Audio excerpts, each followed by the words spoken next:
Women in Indian politics, progress and challenges, what think about. जी, आज हम बात करते हैं ऐसे ही एक अनोखे टॉपिक के बारे में।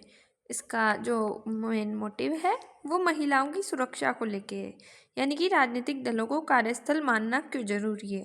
जो पोशो एक्ट है उसमें महिलाओं की सुरक्षा, यानी कि जो हमारी द प्रिंट है उसकी न्यूज़ है, राजनीतिक दलों को कार्यस्थलों की तरह माना जाना चाहिए महिलाओं की सुरक्षा के लिए। जो पोशो यानी कि पेशेवर सामाजिक और सामाजिक समानता एक अनिवार्य शर्त है यदि महिला भागीदारी का विस्तार होता है, जबकि पार्टी व्यवस्थाएं लागू करने योग्य उत्पीड़न विरोधी कर्तव्य से मुक्त रहती है।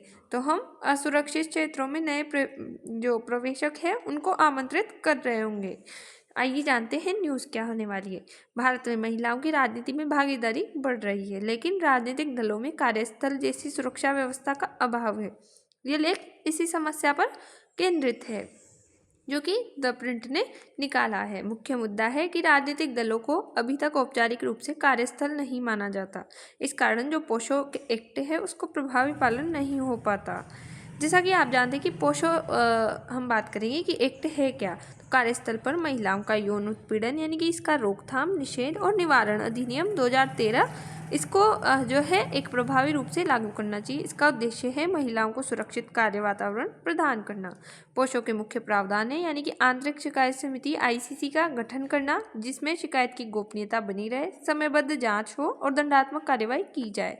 राजनीतिक दलों में समस्या है कि स्पष्ट कार्यस्थल संरचना का अभाव, आंतरिक शिकायत तंत्र नहीं होता और शक्ति असंतुलन को और डर का माहौल होता है। महिलाओं पर इसका इम्पेक्ट होता है, यानी कि उन्हें असुरक्षित माहौल मिलता है, राजनीति से वो दूर जाती है, नेतृत्व में वो कम भागीदारी निभाती है। इसके लेख का पूरा मुख्य दलील ये है कि यदि राजनीतिक दलों को कार्यस्थल नहीं माना गया तो महिलाओं को असुरक्षित स्थानों में प्रवेश करना पड़ेगा।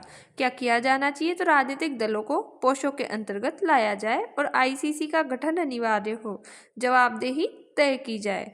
इसका कंक्लूजन है कि महिला सुरक्षा कोई विकल्प नहीं बल्कि अनिवार्यता है। लोकतंत्र को मजबूत करने के लिए सुरक्षित राजनीतिक वातावरण आवश्यक है।